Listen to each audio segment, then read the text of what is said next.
Vous écoutez un podcast de EJR Radio, la radio pour tous.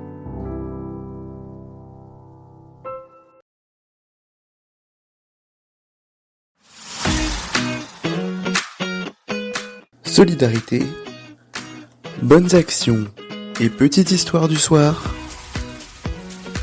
c'est la rubrique à braque de Pascal. Et oui, c'est la rubrique à braque de Pascal et on est heureux de le retrouver, notre Pascal national, pour une nouvelle rubrique à braque. Salut Pascal. Salut Jonas, bonjour tout le monde. Ravi de te retrouver. Comment vas-tu aujourd'hui, en ce lundi? Écoute, ça va pas mal. Une dernière semaine de travail avant les vacances. Et dernière semaine d'afterwork aussi, ce qui veut dire dernière semaine de rubrique à braque. T'es en forme pour nous proposer les meilleures rubriques du monde. Ah oui, à fond. Alors aujourd'hui, petite rubrique. On va d'abord parler de caisse à savon. De caisse à savon, on va faire une course? Ouais, c'est ça. On va aussi parler de peine de mort. Ah, moins sympa. Moins sympa.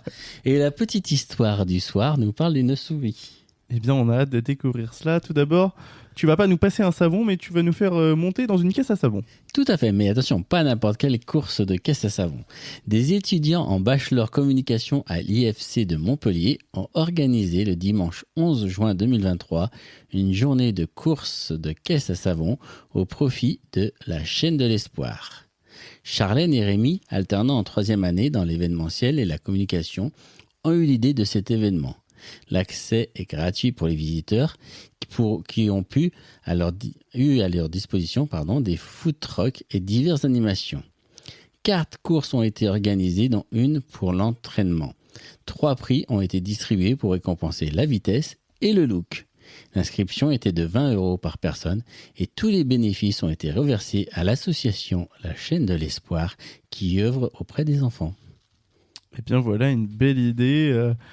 Voilà, on le sait, les caisses à savon, c'est en plus très rigolo. Un événement rigolo à vivre. Donc autant s'amuser et faire une bonne action en même temps. Alors je sais pas si j'oserais moi personnellement monter dans une caisse à savon, mais être sur le bord et regarder ça en rigolant, ça me va très bien.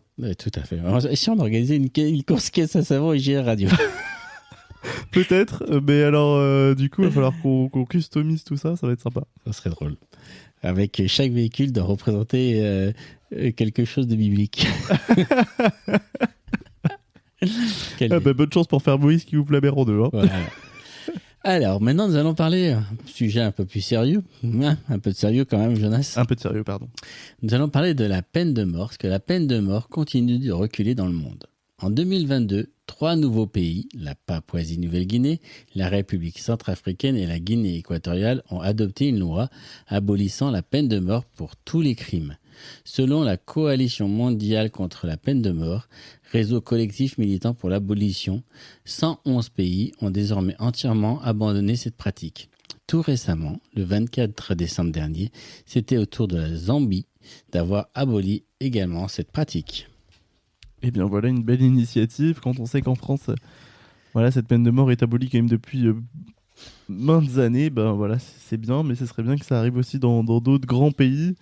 On pense tout de suite aux États-Unis où elle est encore dans certains États où elle en est place. Encore en place. Et je trouve ça aberrant en 2023 d'avoir encore des peines comme celle-là. Donc c'est une bonne nouvelle. Et puis maintenant, la petite histoire du soir. Bonsoir. Alors elle est un peu longue, la petite histoire, mais donc c'est la longue histoire du soir. Mais c'est une histoire un peu particulière parce que il y a pas longtemps dans la paroisse, nous avons eu une soirée qui s'appelait la soirée des talents. On avait demandé à une paroissienne qui a plus de 80 ans de venir nous jouer un morceau d'harmonica. Monique, elle s'appelle. Et à la fin de la soirée, Monique m'a donné un petit bout de papier, m'a dit tiens, c'est une petite histoire que j'ai écrite. De temps en temps, j'écris des petites histoires. Donc cette petite histoire a été écrite par Monique. Et on pourrait l'appeler, si je devais lui donner un titre, je la donnerais La prière de la petite souris. Eh bien, découvrons-la tout de suite. Valentin se lève au matin de bonne heure. Peut-être de bonne heure. En tout cas, de bonne humeur, ça c'est certain.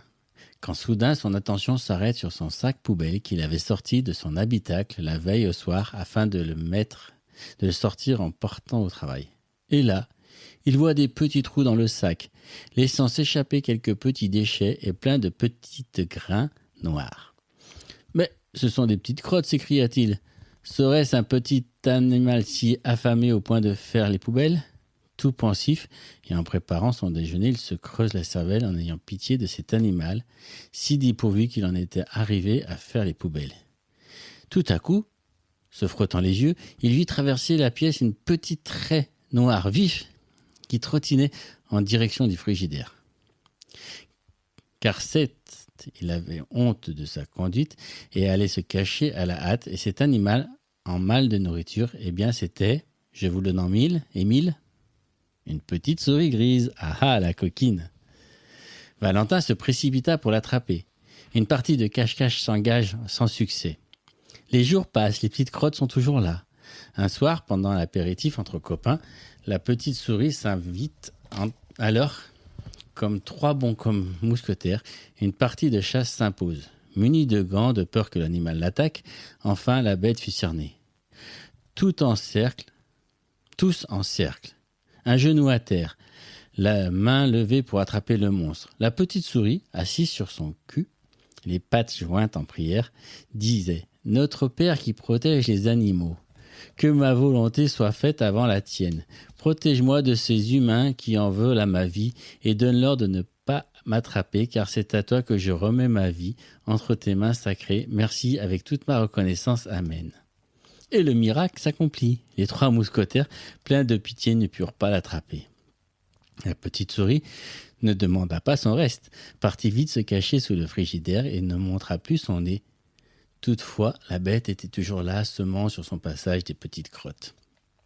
Valentin reprit sa chasse. Il fallait bien qu'on en finisse de ramasser toutes ces petites crottes et de réparer les petits dégâts, grignotages par-ci, par-là, les paquets de pâtes, le riz, les câbles électriques. Enfin, à force de ténacité, Valentin doucement l'attrapa, ne voulant pas lui faire de mal à cette petite créature fragile. Il l'enferma doucement dans son poing et les oreilles rabattues, émettant de petits cris d'excuses pour le dérangement, et demanda « Pitié, pitié ». Ému, Valentin lui donna une petite noisette pour la réconforter. Elle la grignota avec délice, et Valentin décida de lui rendre sa liberté.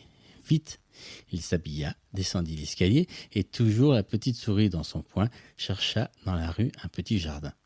Il y déposa la petite souris, mais elle ne partit pas tout de suite. Elle se retourna, regarda Valentin presque à regret, et pour le remercier d'avoir sauvegardé sa vie, elle agita sa petite patte pour lui dire au revoir. Et après un dernier regard, elle disparut parmi les fleurs. Valentin, ému, un peu triste, mais heureux d'avoir rendu la liberté à cette petite coquine qui lui faisait un pied-nez à chaque fois qu'il voulait l'attraper. Ainsi se termine l'histoire de la petite souris grise. Voilà une jolie petite histoire rigolote, et puis en plus un remix du Notre Père version souris. Moi je trouve ça magnifique. C'est trop cool.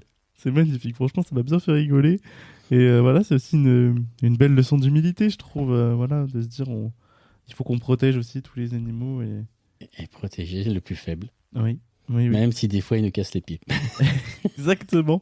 Et puis des fois c'est aussi bien de se dire là on s'est mis à la place de la petite souris, et des fois il faut aussi peut-être se mettre à la place des autres. Exactement. Pour les comprendre. Pour comprendre et pour savoir adapter notre réaction aussi. Et bien voilà, en tout cas, Valentin a eu une très bonne petite réaction. Si vous aviez peur des souris, excusez-nous, parce qu'on sait que c'est une phobie chez certaines personnes. Donc, courage à vous. Et on vous dit à demain, comme on dit à demain à Pascal. Bah oui, à demain, Jonas. Pour une nouvelle rubrique à braque et puis une nouvelle petite histoire. Tout à fait. Avec grand plaisir. Merci à toi, Pascal. Bonne soirée. Retrouvez After Work du lundi au jeudi en direct de 16h30 à 19h sur EJR Radio durant l'intégralité du mois de juillet avec Jonas. Vous n'avez pas pu vivre ou vous souhaitez réécouter un passage d'After Work? Aucun problème, tout est disponible en podcast sur toutes vos plateformes préférées dès le lendemain. EJR Radio, la radio pour tous.